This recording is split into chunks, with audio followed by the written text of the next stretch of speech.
abrindo a nossa Bíblia no livro do Êxodo, no capítulo 12. Êxodo, capítulo 12.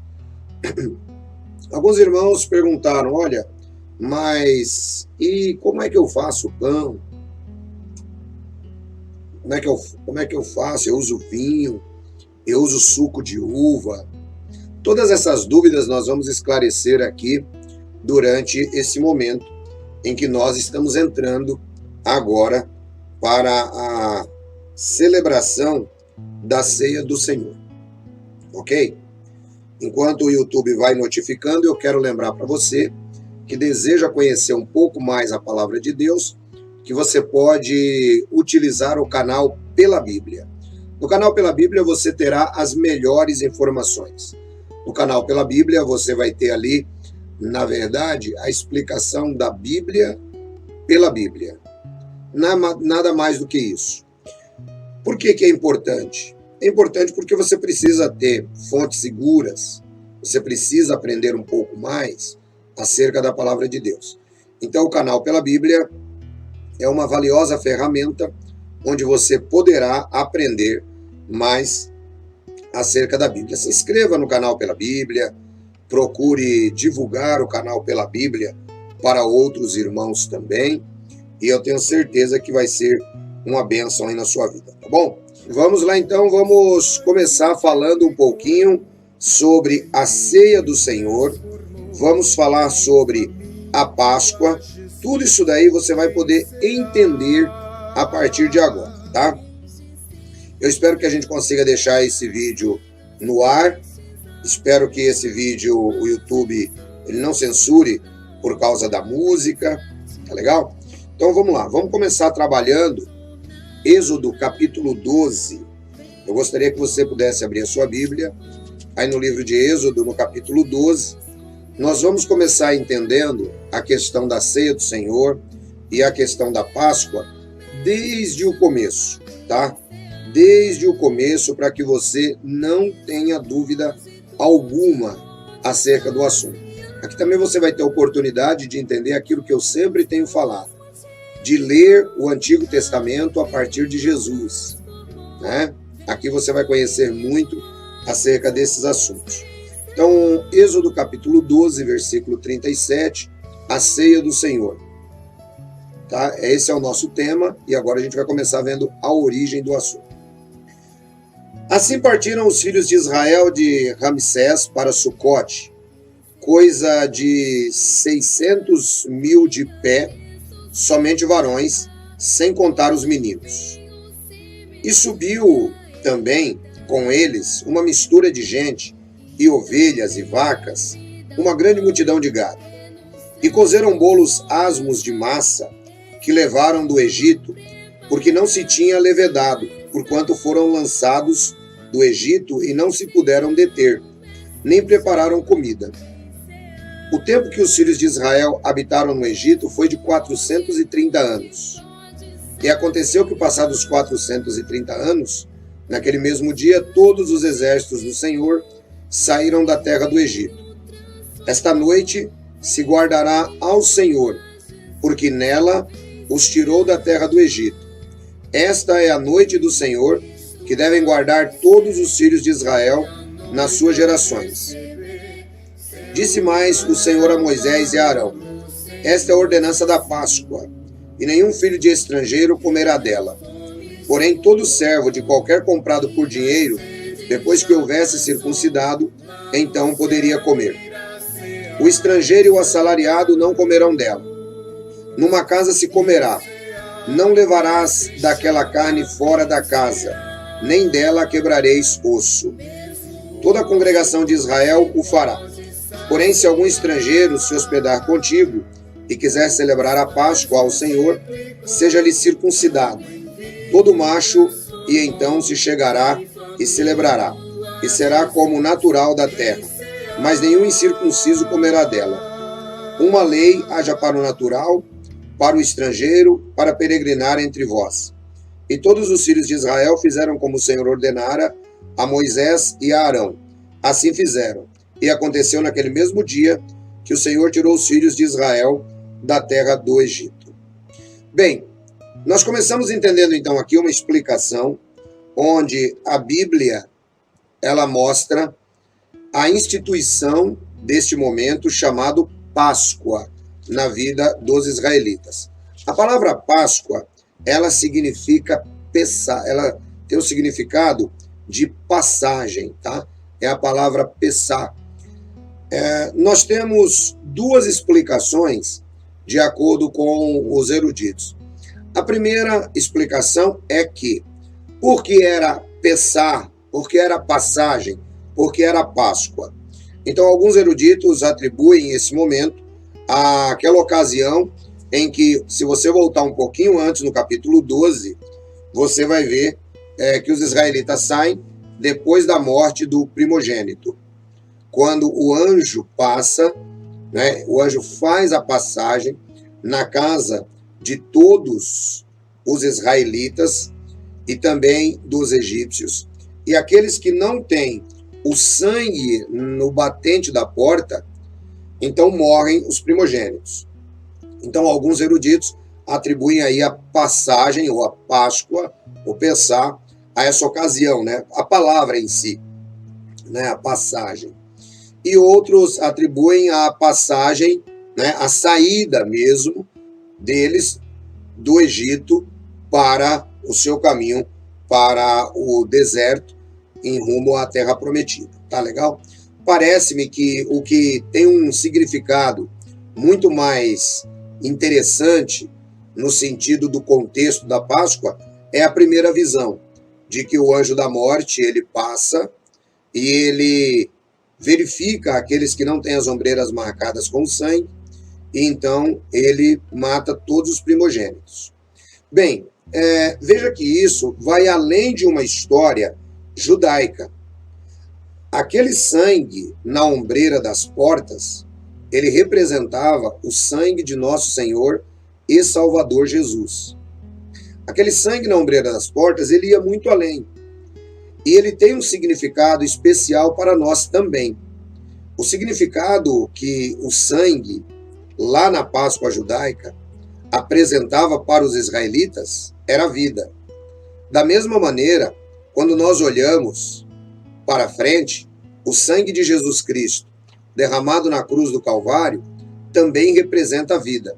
Então veja que aquele sangue do Cordeiro era uma espécie de tipo profético, apontava para Jesus.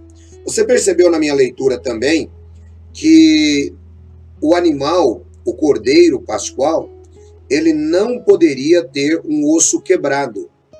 Isto também apontava para Jesus. João Batista, quando identifica Jesus, ele diz: eis o Cordeiro de Deus que tira o pecado do mundo. Portanto, quando nós observamos João Batista apresentar Jesus como o Cordeiro de Deus, qualquer judeu que havia crescido no judaísmo, ele faria uma referência ao Cordeiro Pascual. Por quê? O Cordeiro de Deus que tira o pecado do mundo. O Cordeiro, ele era oferecido em diversas ocasiões com o intuito de retirar o pecado do povo. Então, esta era a ideia que João Batista também apresentava. Portanto, a Páscoa judaica, ela era comemorada pelos israelitas com pão ázimo, pão sem fermento, com ervas amargas.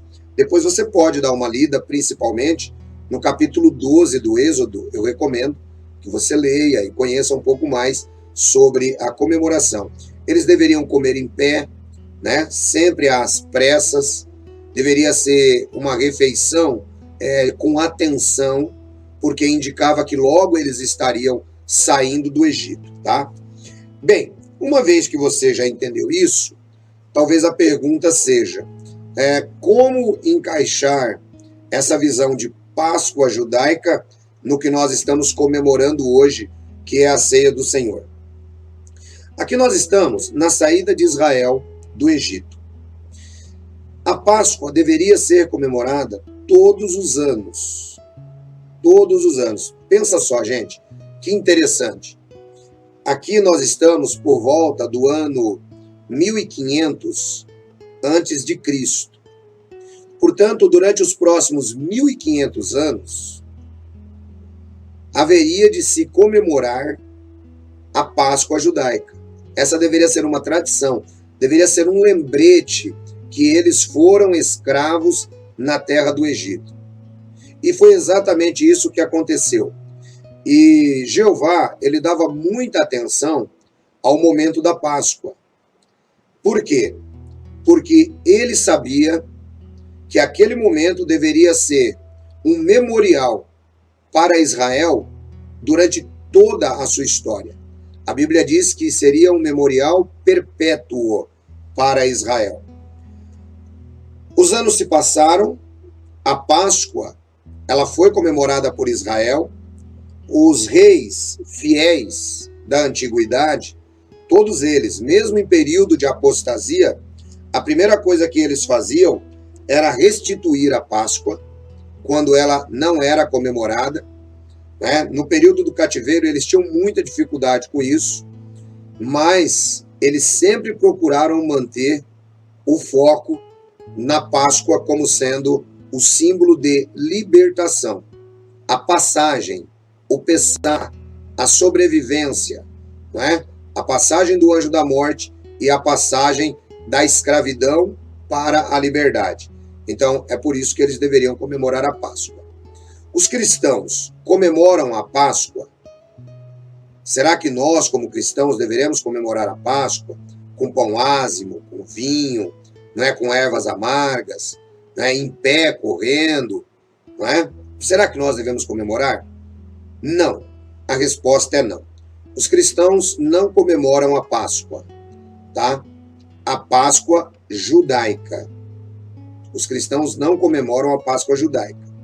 Mas nós temos um outro tipo de Páscoa que nós comemoramos. E é isso que você precisa saber. Vamos dar uma olhadinha aqui na Bíblia? Anda comigo um pouquinho só à frente.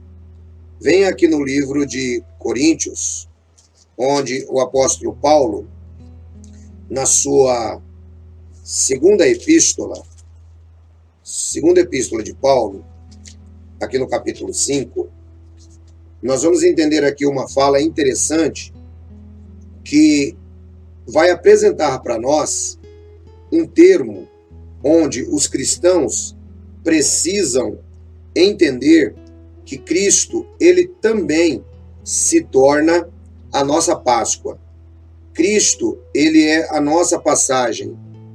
Cristo, ele é a nossa retirada do mundo para o reino do seu Pai.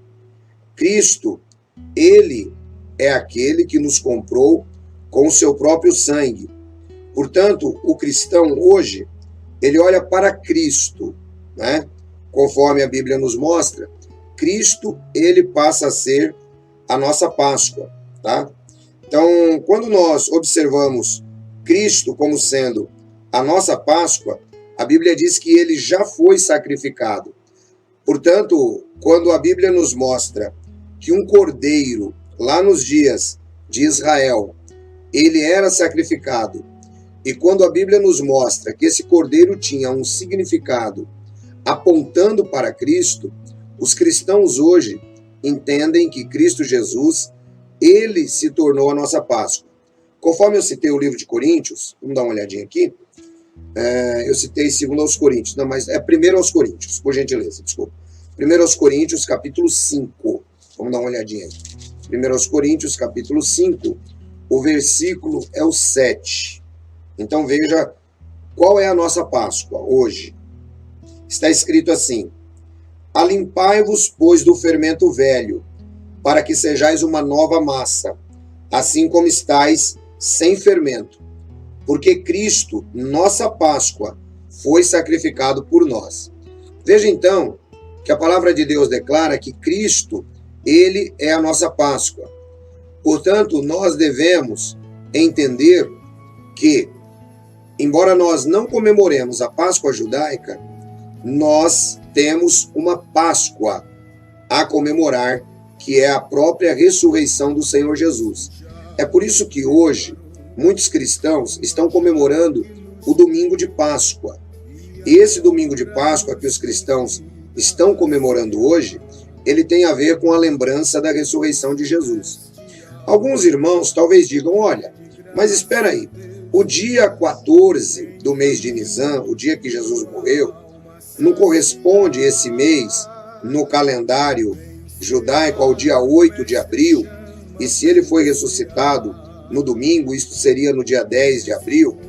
Queridos, olha, um princípio muito interessante que nós precisamos entender é o seguinte: nós temos que tomar cuidado para não tentar judaizar a igreja. Temos que tentar tomar esse cuidado. Ou seja, não é porque a Páscoa era comemorada no dia 14 de Nisan que nós temos que nos apegar rigidamente àquela data.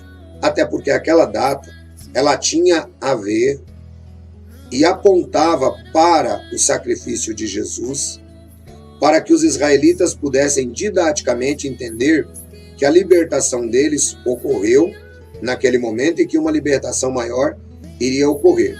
Se você prestar bem atenção, a Páscoa ocidental, né, essa que hoje é comemorada no Ocidente, ela tem muito a ver com a data e a proximidade da Páscoa judaica. Sempre cai muito perto.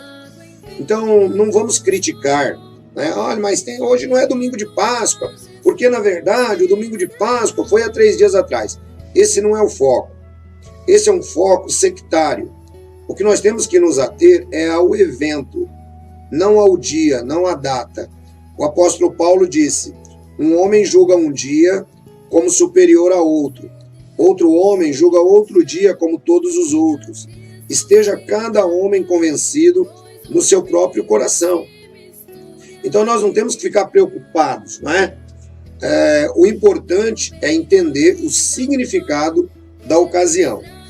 Então Cristo é a nossa Páscoa. Domingo de ressurreição de Cristo representou o que para os discípulos? Essa é a pergunta que a gente precisa entender. O que é que o domingo da ressurreição de Jesus apresentou? Então, o domingo da ressurreição de Jesus representou, conforme nos diz 1 Coríntios, capítulo 15. Foi Cristo quem morreu por nós, ou antes, que ressuscitou, nos dando a garantia de que nós também vamos ser ressuscitados. Então, Cristo é a nossa Páscoa. Cristo é a nossa passagem. É a nossa passagem do mundo para o reino do Pai. Cristo é a nossa passagem. É a passagem da morte para a vida. Cristo é a nossa passagem. Foi Ele que nos comprou com o seu sangue precioso, assim como o sangue salvou os israelitas naquela ocasião. Então, Cristo é a nossa Páscoa. Então, que isso fique muito claro, né? Agora nós vamos entender um pouquinho a relação do dia da Páscoa, o 14 de Nisan, com o momento da ceia do Senhor que Jesus instituiu, né? Você já entendeu que a Páscoa apontava para uma Páscoa maior, que era a nossa libertação do pecado e da morte. E dessa vez, não era uma libertação da escravidão do Egito apenas, era a libertação do pecado de Adão. E isso é que é muito interessante. Quando nós passamos a entender a Bíblia, quando nós passamos a conhecer a palavra de Deus, isso faz todo o sentido e todo o significado para nós. Vamos dar uma olhadinha aqui na Bíblia, no livro de Mateus, agora, no capítulo 26. Mateus, capítulo 26, você pode abrir a sua Bíblia. Nós vamos trabalhar aqui a partir do versículo 17. A partir do versículo 17 de Mateus, capítulo 26, nós vamos agora fazer a relação da Páscoa com a ceia do Senhor. Entendam, a Páscoa apontava para Jesus. Jesus é a nossa Páscoa. Páscoa tem a ver com ceia do Senhor apenas por causa do momento em que foi instituído. E não tem nada a ver com ceia do Senhor em questão de data e em questão dos elementos. São coisas diferentes. A Páscoa judaica era comemorada em 14 de Nisan. Ela tinha o vinho, ela tinha as ervas amargas, ela tinha o pão ázimo, ela tinha o cordeiro, tá? Essa era a Páscoa judaica. E essa Páscoa que Jesus vai comemorar com seus discípulos. A ceia do Senhor não tem ervas amargas, a ceia do Senhor não tem um cordeiro, a ceia do Senhor tem apenas o vinho, representando o sangue de Cristo, e o pão ázimo, sem fermento, representando o corpo de Cristo. Então, esta é a ideia. Então, são duas coisas que, embora realizadas na mesma ocasião, são coisas diferentes, tá? Alguns cristãos dizem, olha, a Páscoa judaica apontava para a ceia do Senhor. Não existe essa relação na Bíblia. A Páscoa judaica não apontava para a ceia do Senhor. A ceia do Senhor foi instituída por Cristo por ocasião da Páscoa judaica. A Páscoa judaica apontava para a entrega do Cordeiro Pascual e apontava para a ressurreição do Cordeiro, tá? E depois nós íamos ter, depois da Páscoa, 50 dias, a festa de Pentecostes, tá? Que era a colheita das primícias. Então é por isso que está tudo interligado. Então a Páscoa judaica, ela não apontava para a ceia do Senhor. Isso é muito importante de entender, porque tem alguns sectários que entram com essa visão de que a Páscoa judaica apontava para a ceia do Senhor, tá? Não, nada a ver. A ceia do Senhor foi instituída por Jesus como um memorial do Novo Testamento. É isso que nós vamos entender aqui agora. Um memorial do Novo Testamento, tá? Então, a Páscoa judaica nada tem a ver com a ceia do Senhor. Nem a data, nada. Isso aí é por isso que é interessante quando você passa a entender esse assunto, porque alguns irmãos ainda têm essa confusão. Olha, então agora nós vamos comemorar a Páscoa hoje. Hoje nós estamos comemorando a Páscoa, ancião? Não, nós não estamos comemorando a Páscoa. Nós estamos comemorando a ceia do Senhor. Cristo é a nossa Páscoa permanente. Cristo é a nossa Páscoa permanente. Através da sua morte, ele nos libertou. Cada pessoa que entra para o corpo de Jesus Cristo, cada pessoa que aceita Jesus Cristo como Senhor e Salvador, ele na realidade vive um momento pascual. Ele passa da morte para a vida. Ele passa do mundo para a igreja do Senhor. Isso é a Páscoa de cada cristão. Cristo é a nossa Páscoa. Bem, vamos lá então agora para Mateus capítulo 26, a partir do versículo 17. Está escrito: No primeiro dia da festa dos pães ázimos, chegaram os discípulos junto a Jesus, dizendo: Onde queres que preparemos a comida da Páscoa? Perceba, a situação aqui era preparar a Páscoa, conforme ordenada a todo judeu. Todo judeu tinha obrigação, era obrigatório para o judeu comemorar a Páscoa. E eles eram judeus, né? Nós não podemos perder nunca o contexto de que Jesus era judeu, de que seus discípulos eram judeus. A gente não pode tentar ocidentalizar Jesus, tá legal? Então vamos lá. Onde queres que preparemos a Páscoa? E ele disse: Ide à cidade a um certo homem, dizei-lhe: O mestre diz, o meu tempo está próximo. Em tua casa celebrarei a Páscoa com os meus discípulos. E os discípulos fizeram como Jesus lhes ordenara. Prepararam a Páscoa. E chegada a tarde, assentou-se à mesa com os 12.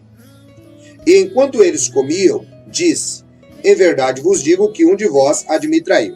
Então vamos tentar entender o evento que está acontecendo. O evento que está acontecendo é o evento de Êxodo 12. Jesus, juntamente com seus discípulos, estão comemorando a Páscoa, lembrando a saída dos israelitas do Egito. Nessa ocasião, eles estão aqui com ervas amargas para sentir que a escravidão foi dura, né? Nessa ocasião, eles estão com o pão não fermentado, que era a festa dos pães ázimos, conforme diz aqui. Nessa ocasião, eles estão com o cordeiro pascual, eles estão com toda a preparação da Páscoa. E no momento que Jesus está comemorando com eles a Páscoa, Jesus diz assim: olha, um de vocês vai me trair. Então, aqui começa a história para você poder entender a instituição do Novo Testamento, a instituição do Novo Pacto, a instituição da Nova Aliança. Essas três expressões têm um significado profundo. A Páscoa, ela fazia parte da velha aliança. A Páscoa estava ligada ao testamento judaico. Essa palavra testamento, ela nos dá a ideia de alguém que recebe uma herança, ok? Então, o testamento judaico, o Antigo Testamento, que vai muito além de você pegar Gênesis até Malaquias, né? Mas o Antigo Testamento era um testamento de promessa e aliança com o Estado de Israel. É por isso que se chama Antigo Testamento. Eles estavam debaixo de uma aliança, eles estavam debaixo de um pacto, eles estavam debaixo de um acordo, né? E esse acordo era o acordo que Deus havia feito com Abraão, né? Estendendo-se, passando por Moisés, de que os conduziria à terra prometida. Então eles tinham uma herança, né? Eles tinham uma herança. Que herança era essa? A herança era a terra prometida. É por isso que no Antigo Testamento você lê tantos textos de promessa de terra. Os justos possuirão a terra, não é? Você vai ver que se fala muito de terra no Antigo Testamento. E, inclusive, alguns sectários pegam esse texto e o utilizam de maneira errada também, dizendo, olha, tá vendo aqui, não sei o quê, e entram naquele debate inútil de terra, de céu e assim por diante. Muito bem. Mas uma vez que você já entendeu isso, é que o Antigo Testamento estava, na verdade, para terminar, Jesus vai instituir uma nova aliança, tá? Com os discípulos e com o mundo. A partir disto, se você parar para prestar bem atenção, se você ler a Bíblia a partir de Jesus, como eu tenho ensinado, você vai perceber que a palavra terra, no Antigo Testamento, olha, vocês vão herdar a terra, a terra, a terra, a terra. Jesus já começa mudando essa concepção. Jesus começa falando em mundo. Jesus começa falando em pessoas. Deus amou o mundo de tal maneira, não é? Olha, se o mundo vos odeia, no mundo tereis tribulação. Porque Jesus faz um novo testamento com pessoas individuais e não mais com a nação de Israel, aqui nesta noite. É por isso que Atos 10:34 diz que Deus não é parcial, mas em cada nação, o homem que o teme e faz a justiça lhe é aceitável. O homem individual, em cada nação que o teme e pratica a justiça lhe é aceitável, porque faz parte do Novo Testamento, tá? Então isso aqui é só uma prévia para você poder entender onde a gente vai entrar agora na continuação do texto. Versículo 22. E eles, entristecendo-se muito, começaram um por um a dizer-lhe, porventura sou eu, Senhor? E ele respondendo disse, o que mete comigo a mão no prato, esse há de me trair. Em verdade, o Filho do Homem vai como acerca dele está escrito. Mas ai daquele homem por quem o Filho do Homem é traído. Bom seria para esse homem se não houvera nascido. E respondendo Judas, o que o traía, disse, porventura sou eu, Rabi? E ele disse, tu dissestes. Enquanto comiam, Jesus tomou o pão e, abençoando-o, o partiu e deu aos discípulos, e disse, tomai e comei, isto é o meu corpo. E tomando o cálice, e dando graças, deu-lhe, dizendo, bebei dele todos, porque isto é o meu sangue, o sangue do Novo Testamento. Perceba, Jesus é quem usa a expressão Novo Testamento. É um novo acordo. Esse acordo que eu estou fazendo com vocês não tem mais nada a ver com a Páscoa. Esse acordo que eu estou fazendo com vocês não tem nada a ver com aquele acordo do Antigo Testamento. Esse acordo que eu estou fazendo com vocês é tudo que o Antigo Testamento falou que iria acontecer. Então hoje está se cumprindo 4.000 anos de história do Antigo Testamento. Eu estou fazendo com vocês um novo testamento. Eu estou fazendo um novo acordo. Eu estou fazendo um novo pacto.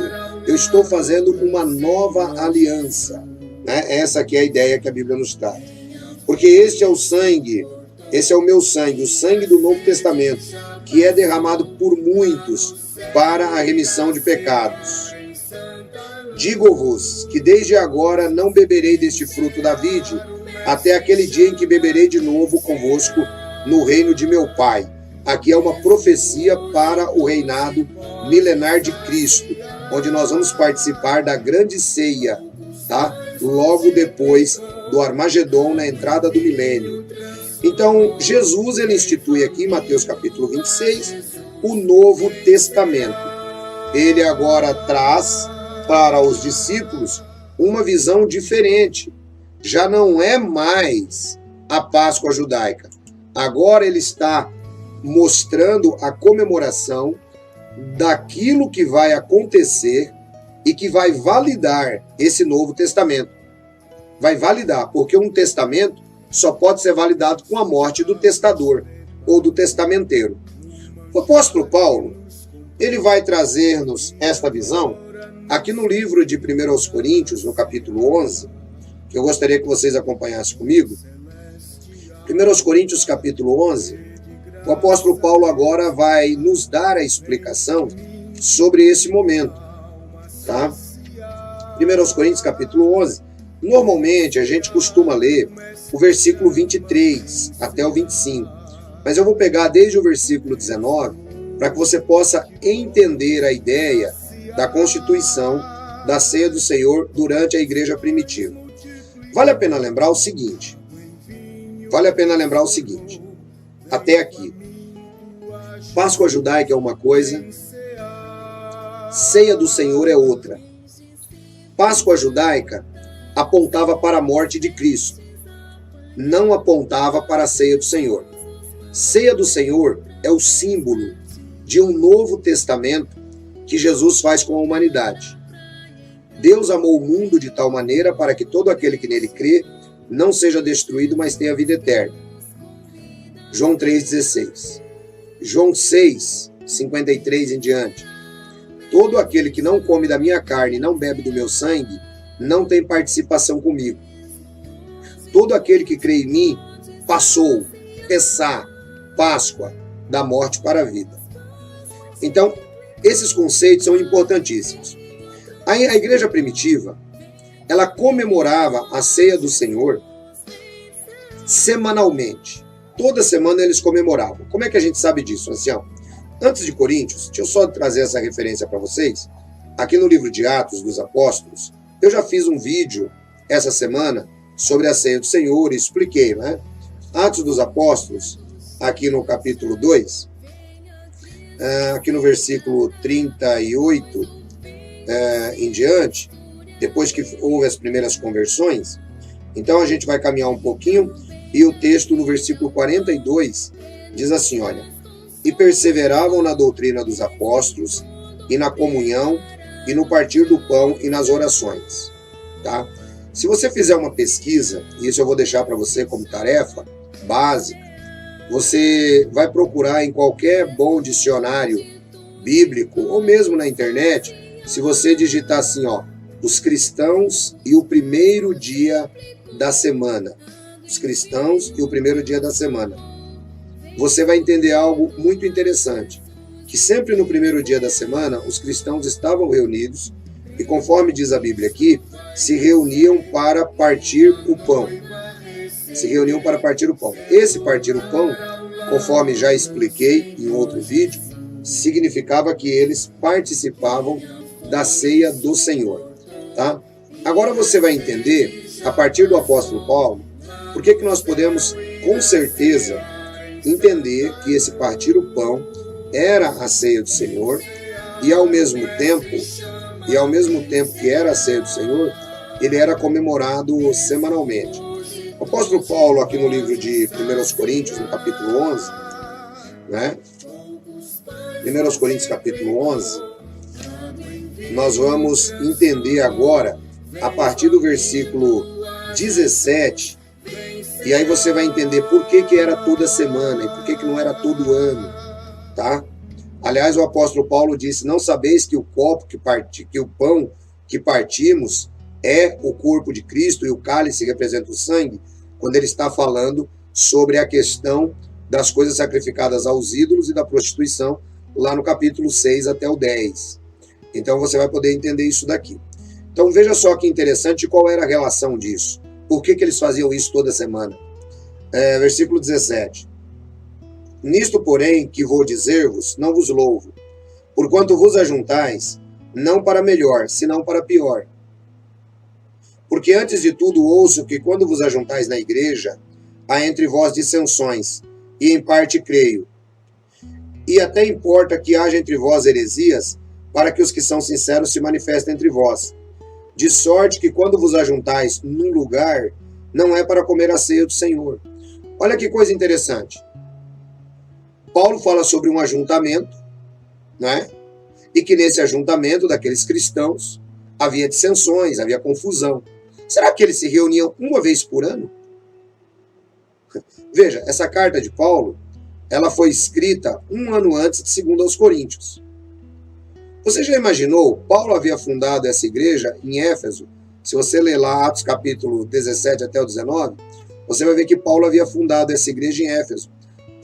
Paulo passa algum tempo trabalhando nessa igreja. Seria difícil entender Paulo e com a visão que Paulo tinha de Cristo, Paulo falar para eles comemorarem isso uma vez por ano. De maneira nenhuma.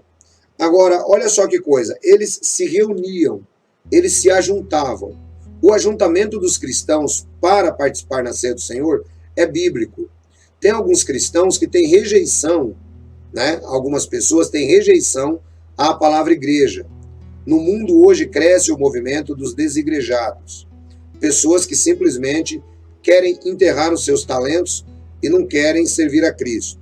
O que está errado completamente.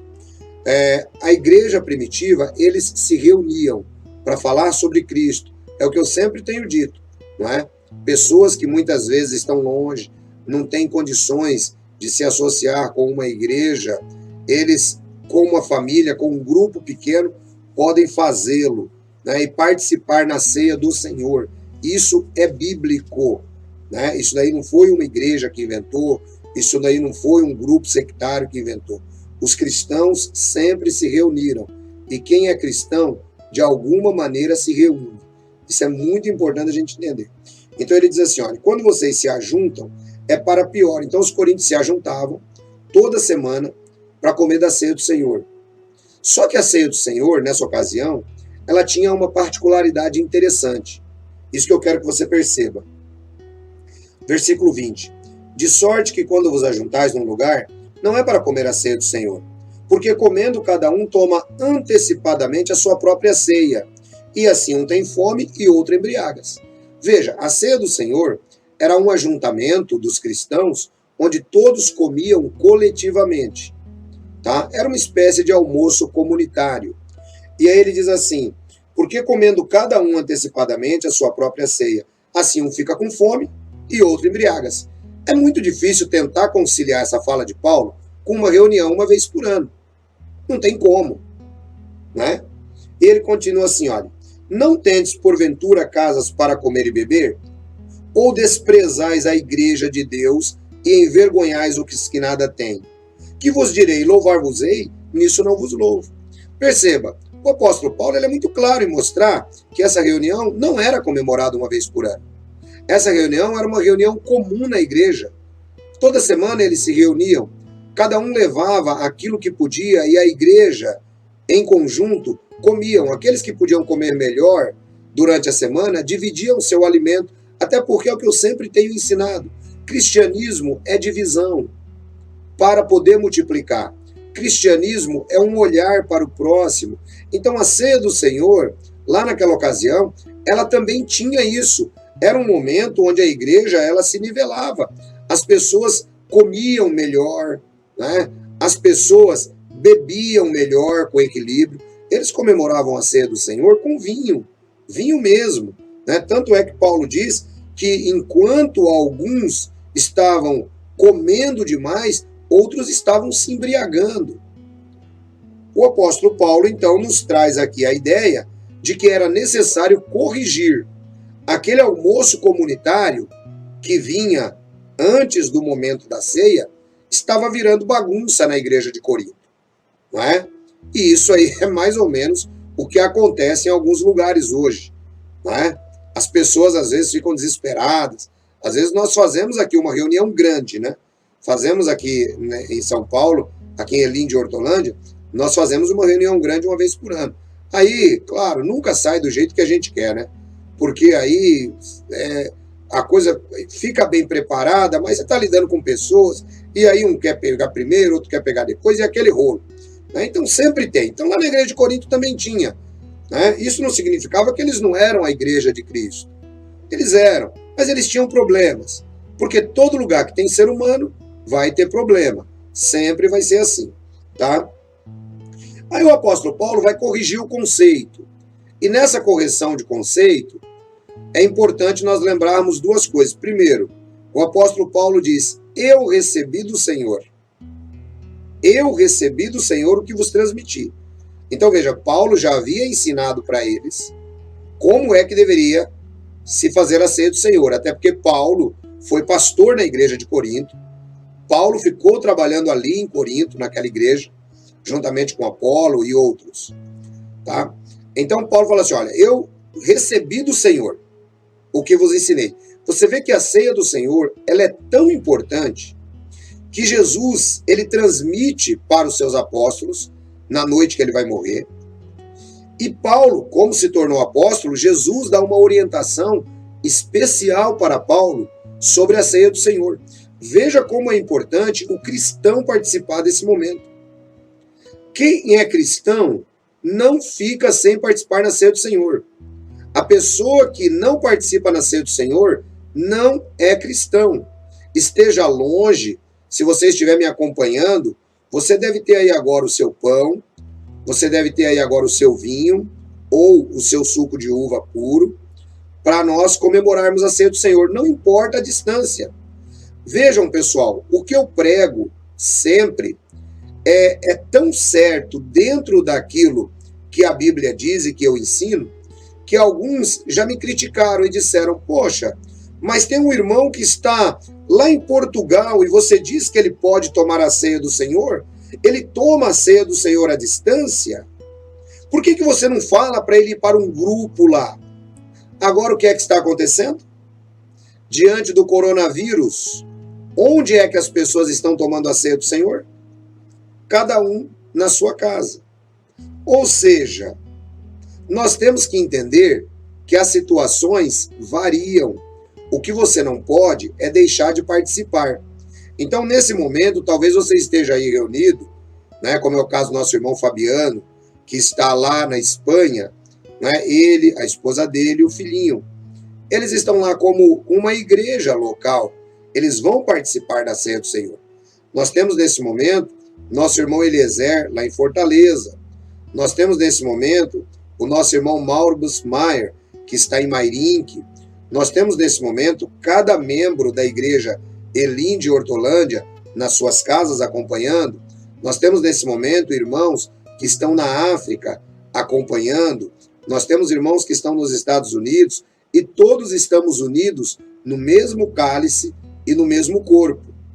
Então veja, a ceia do Senhor, ela é importantíssima. Jesus faz questão de ensinar a Paulo pessoalmente. Então Paulo entra agora no versículo 23 e que traz para nós a nossa visão de ceia do Senhor. Está escrito, porque eu recebi do Senhor o que também vos ensinei, que o Senhor Jesus, na noite em que foi traído, tomou o pão, e tendo dado graças, partiu e disse, tomai, comei, este é meu corpo que é partido por vós, façam isso em memória de mim. Semelhantemente, também depois de cear, tomou o cálice, dizendo: este cálice é o Novo Testamento, no meu sangue. Façam isso todas as vezes que beberdes em memória de mim. Perceba que interessante, o apóstolo Paulo, então, recapitula com eles e usa exatamente a mesma expressão de Jesus. Este cálice é o Novo Testamento no meu sangue. Então, toda vez que você participa do pão e você bebe do cálice, você está confirmando no mundo espiritual que você faz parte da Igreja de Jesus Cristo e que você faz parte do Novo Testamento e que você é herdeiro de Deus e co-herdeiro de Cristo. Ancião, como que eu sei se eu posso participar ou não? É muito simples. Eu já vou explicar para você como que você sabe se você pode participar ou não. Vamos primeiro continuar aqui na visão de Paulo, indicando que esse cálice que aqui está, ele representa o sangue de Jesus, tá? Do Novo Testamento. E o pão, que aqui também está, representa o corpo de Jesus, que foi dado em nosso benefício. Muito bem. Uma vez que nós começamos a entender isso, o apóstolo Paulo diz, versículo 26, porque todas as vezes que comerdes este pão e beberdes este cálice, anunciais a morte do Senhor até que ele venha. Olha que interessante. Imagine se Paulo tivesse que orientar a igreja primitiva a relacionar a ceia do Senhor com a Páscoa judaica apenas no dia 14 do mês de Nisan e comemorar apenas uma vez por ano. Não é essa a ideia. A ideia é todas as vezes que comerdes este pão e beberdes este cálice. Ou seja, era algo costumeiro na igreja. A igreja o fazia regularmente. Todas as vezes que comerdes este pão e beberdes este cálice, vocês anunciam a morte do Senhor até que ele venha. Então, assim como a Páscoa havia se tornado um memorial para os judeus, e eles deveriam comemorar a Páscoa e sempre olhar para aquele cordeiro, indicando o Pessá, lembrando da passagem do anjo da morte, lembrando da passagem deles pelo Mar Vermelho. Toda a Páscoa eles deveriam se lembrar disso. Assim também, toda vez que nós estamos reunidos comemorando a ceia do Senhor, nós estamos lembrando da morte de Jesus e o valor sacrificial pelos nossos pecados. Toda vez que nós estamos comemorando a morte de Jesus, nós estamos lembrando que ele morreu pelos nossos pecados segundo as Escrituras. Essa aqui é a ideia que Paulo nos traz, tá? Todas as vezes que comerdes este pão e beberdes este cálice, anunciais a morte do Senhor até que ele venha. Então é importante que todo cristão no mundo participe da ceia do Senhor. Qual é a periodicidade? Bem, conforme eu já citei num outro vídeo, né, não é uma vez por ano. Isso nós temos certeza. A igreja cristã, ela fazia toda semana. Mas eu gostaria de dizer uma coisa para vocês. Embora a igreja cristã fizesse toda semana, não ficou registrado para nós nenhuma regra que tem que ser toda semana. Alguns cristãos precisam aprender a ler a Bíblia, sabendo distinguir o que é um relato descritivo e o que é um relato normativo, tá? Então, um relato descritivo é aquele que descreve um evento, e aquele evento, ele traz para nós princípios, ele traz exemplos, tá? Eu não sou obrigado a fazer, não é uma norma, tá? Agora existe o relato normativo, né? Aquele que é uma norma. Aqui no livro de Coríntios, capítulo 11, a norma está em celebrar a morte do Senhor. A norma está em celebrar. Em momento algum, o apóstolo Paulo deu uma data. Então, nós não temos que nos apegar à data 14 de Nisan, esperar uma vez por ano. Você já imaginou você lembrar da morte de Jesus uma vez por ano? Isso vai completamente contra os ensinos de Jesus, que sempre dizia: mantende-vos vigilantes, mantende-vos vigilantes. Então, toda vez que nós comemoramos a ceia do Senhor, nós estamos nos tornando vigilantes. Nós estamos nos lembrando dos nossos pecados, nós estamos pedindo perdão pelos nossos pecados, nós estamos, nesse momento, lembrando da volta do Salvador. Então, é por isso que todas as vezes que comerdes, todas as vezes, não é um dia, uma vez por ano, é todas as vezes. Embora a igreja primitiva comemorasse semanalmente, né, e a igreja católica originou a ideia da missa toda semana baseado neste entendimento, os cristãos, de modo geral, né, participam da ceia do Senhor uma vez por mês, porque não existe uma norma. Não diz que tem que ser uma vez por semana, não diz que tem que ser uma vez por mês, não diz que tem que ser uma vez por ano, não. O importante é que se comemore com frequência. Ancião, mas se eu quiser comemorar a ceia do Senhor todo dia, você pode. Qual o problema? Tem uma data certa para me fazer isso, ancião? Não, não tem. Por uma questão de organização, a igreja cristã comemora no ano inteiro, durante todo o ano, sempre no segundo domingo do mês. É por isso que nós estamos fazendo hoje, não é? Mas quando não dá para fazer no segundo do mês, ancião, então você pode fazer amanhã, você pode fazer ontem, você pode fazer depois de amanhã. O importante é que você esteja fazendo o memorial do Senhor todas as vezes que comerdes. Ele não disse todas as vezes domingo, todas as vezes uma vez por mês, todas as vezes uma vez por ano, que é impossível. Ele diz todas as vezes. Então não importa, não é? A Bíblia diz que Jesus vem buscar aqueles que amam a sua vinda. Então, se nós amamos a vinda de Jesus, nós vamos dar valor à ceia do Senhor. Agora vamos lá, quem pode participar. O apóstolo Paulo, no versículo 27, diz: portanto, qualquer que comer este pão ou beber esse cálice do Senhor indignamente, será culpado com respeito ao corpo e ao sangue do Senhor. O que é que significava comer indignamente aqui para o apóstolo Paulo? Bem, eu creio que o contexto, e é sempre o que eu tenho ensinado, o contexto, ele explica o texto. O que era o comer indignamente para o apóstolo Paulo? Por exemplo, a seita das Testemunhas de Jeová diz que comer indignamente está relacionado com a pessoa que come do pão e bebe do vinho, mas que não tem esperança celestial, que não faz parte dos 144 mil. Não é? Isso é o que a seita ensina. Completamente fora do contexto bíblico. Nada a ver com o que a Bíblia ensina. Comer e beber indignamente está relacionado com uma outra situação. Veja comigo o versículo 17, de novo, do mesmo capítulo, até o versículo 20. Nisto, porém, que vou dizer-vos, não vos louvo, porque quando vos ajuntais, não é para melhor, senão para pior. Senão para pior.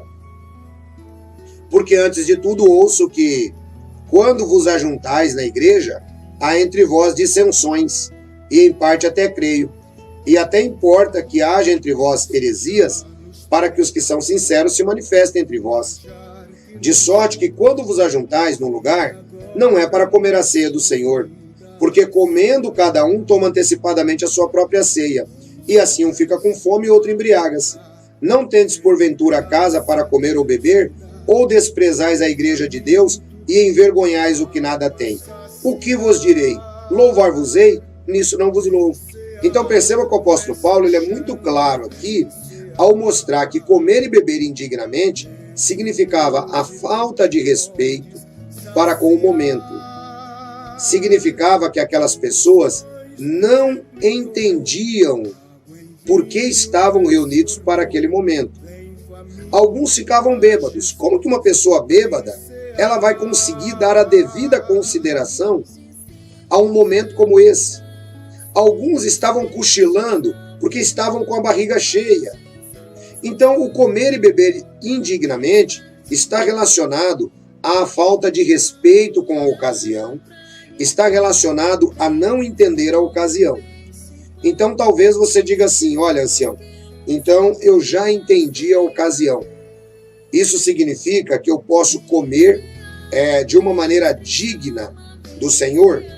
Sim, se você entendeu que esse momento representa a morte do Senhor Jesus para o perdão dos seus pecados pessoais, os pecados que você comete do dia que você nasce até o dia que você morre, tá?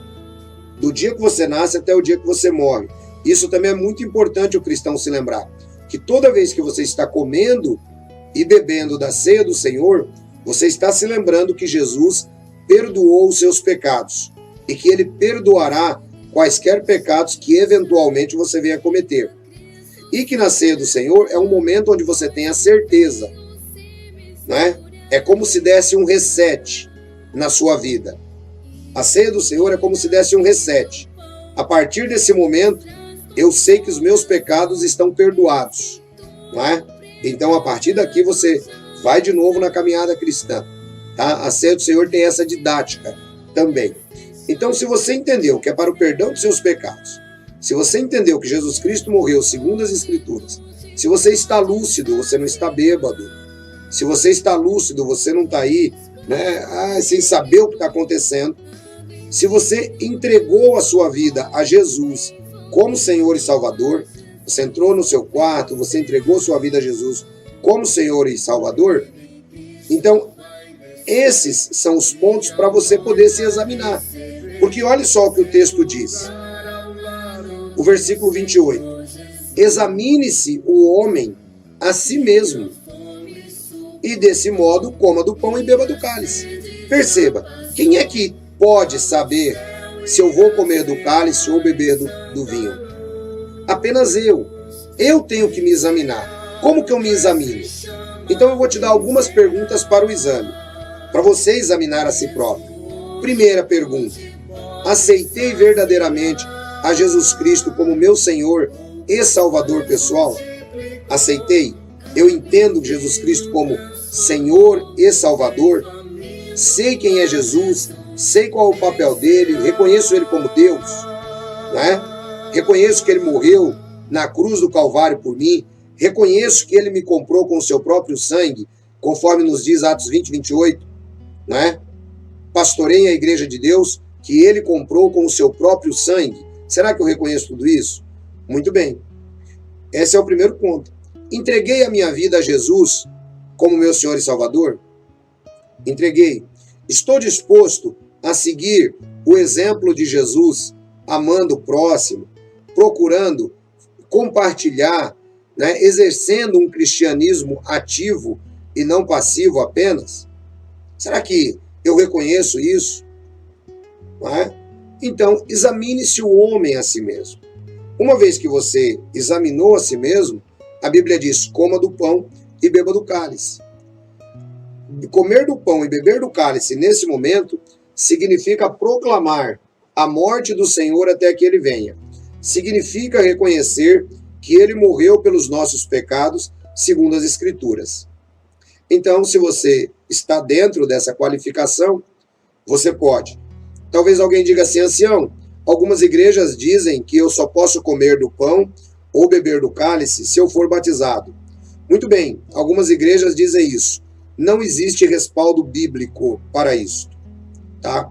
Não existe respaldo bíblico. Talvez por inferência, alguns, por um zelo maior, o façam. Eu tenho ensinado que não há essa necessidade.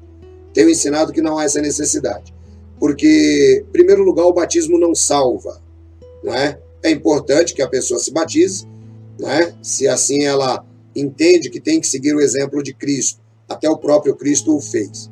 Mas, ao mesmo tempo, não é o requisito para ele tomar a ceia do Senhor. Mas então a igreja que eu vou está errada? Não, não está errada. São normas internas. E você, se está lá, deve seguir, não é? Então aqui, por exemplo, eu não tenho essa exigência. E tenho ensinado que não. Eu não consigo, por exemplo, conciliar aquele ladrão na cruz, tendo que descer da cruz, tendo que ser batizado, tendo que tomar ceia, fazer um monte de coisa. Então não dá para a gente entrar para esse mérito aí, tá legal? Então ser batizado ou não, não significa que você não possa tomar a ceia do Senhor. Se você de consciência tranquila aceitou Jesus como seu Senhor e Salvador, você entende que você faz parte da igreja invisível de Jesus, não é de uma placa, é da igreja invisível de Jesus, a Associação Internacional dos Irmãos do Mundo. Você pode tomar a ceia do Senhor, examine o homem a si mesmo. Nesse momento, eu vou, conforme diz a Bíblia, ele orou. E ele orou pelo pão. Então eu vou orar pelo pão agora, você pode pegar aí o seu pão, que está na sua mão. Eu vou orar pelo pão. E depois da oração do pão, você poderá participar do pão, reconhecendo que é o corpo de Jesus que foi dado pelos nossos pecados, pelos seus pecados, pelos meus pecados. E lembrando que ele vai voltar. Vamos orar. Deus Santo, nesse momento nós agradecemos ao Senhor por esse privilégio de podermos realizar a ceia do Senhor. Sabemos que o mundo passa por uma pandemia, sabemos da dificuldade dos nossos irmãos que estão em vários lugares do mundo, mas que nesse momento, reconhecendo e respeitando a ordem do Senhor Jesus, estamos aqui a comemorar a ceia do Senhor. Nós fazemos isso muito mais do que um ritual. Nós entendemos que é uma ordem do Senhor Jesus. E conforme ele diz, aquele que não come da minha carne e não bebe do meu sangue, não tem parte comigo. Assim, nós agradecemos por o Senhor ter enviado seu Filho para nos libertar do pecado e agradecemos pela salvação que já se deu lá na eternidade. E é no nome dele que nós agradecemos. Amém. Então a Bíblia diz que ele partiu o pão. E depois que ele partiu, ele deu graças, né? Ele deu graças e partiu o pão e disse: esse pão, ele há de ser dado para vocês. Então, agora nós temos aqui já o pão. Você pode comer o pão agora representando o corpo do Senhor Jesus.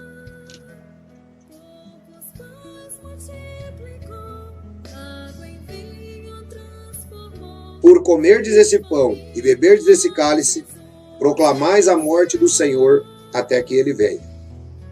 A Bíblia diz também que depois de cear, depois de comer o pão, ele tomou um cálice. E ele disse: bebam, esse cálice é o Novo Testamento. Veja só que coisa.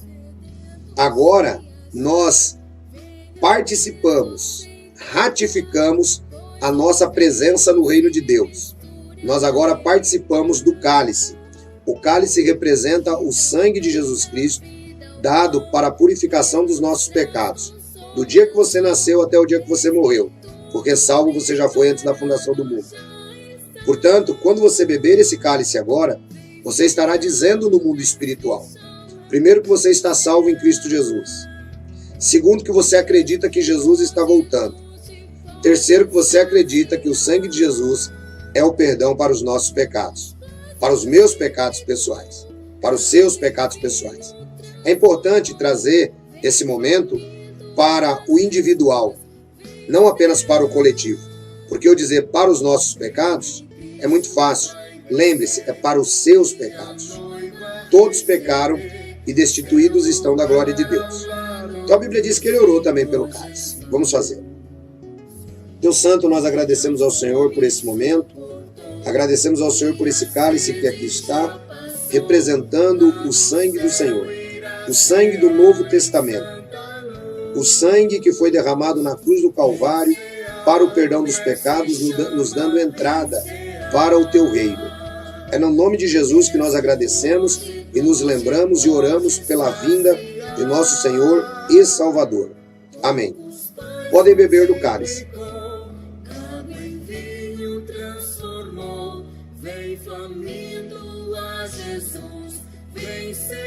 Esse é o sangue de Jesus dado em nosso benefício. Eu creio que ficou muito claro para todos vocês, os membros que estão comigo aqui na Igreja Elim, em Hortolândia, e para todos os irmãos que estão em grupos pequenos, espalhados em todo o mundo. Lembrando que, nesse momento, nós nos tornamos realmente uma família universal. A igreja constituída de Jesus, a igreja invisível composta por pessoas que procuram fazer a sua vontade. Então, fica mais um pouquinho aí.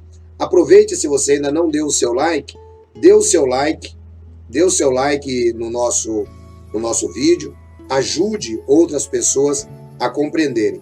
O que eu quero que vocês entendam é isso, gente. É Jesus sem religião. É Jesus sem os rituais religiosos. É Jesus por Jesus. É a Bíblia pela Bíblia, tá bom? E não se esqueça, o canal Pela Bíblia é onde você aprende a Bíblia de verdade. Um grande abraço a todos, fiquem todos na graça e na paz de nosso Senhor e Salvador Jesus. Um bom domingo, Cristo é a nossa Páscoa. Não tem aquela besteira de você não desejar Feliz Páscoa. Você pode desejar Feliz Páscoa, você pode desejar Feliz Natal, você pode desejar tudo de bom para as pessoas, só não deseje o mal, tá bom? Fica na graça e na paz de nosso Senhor e Salvador, Jesus!